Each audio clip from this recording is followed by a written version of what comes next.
আল্লাহ ক্ষমতায় কারে নিবে না নিবে উই ডোন্ট নো। অ্যালটমেন্ট আসবে ইনশাআল্লাহ আসমান থেকে। একটি দল বিভিন্ন ভাবে বিভ্রান্ত করছে এবং এরা ষড়যন্ত্র শুরু করেছে। আমরা দেখেছি গত 15 বছর কি হয়েছে, জনগণের ভোট ডাকাতি হয়েছে এই দেশে। এখন বর্তমানে আরেকটি রাজনৈতিক দল তারা এই ষড়যন্ত্রে লিপ্ত হয়েছে।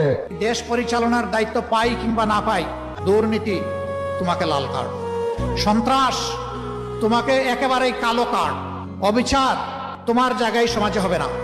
আল্লাহ রাসূল বলেছিলেন, খায়রুল কুরুনি কারনি সুম্মাল্লাযীনা ইয়ালুনাহুম সুম্মাল্লাযীনা ইয়ালুনাহুম। আমার যুগ বিশ্বের শ্রেষ্ঠতম যুগ।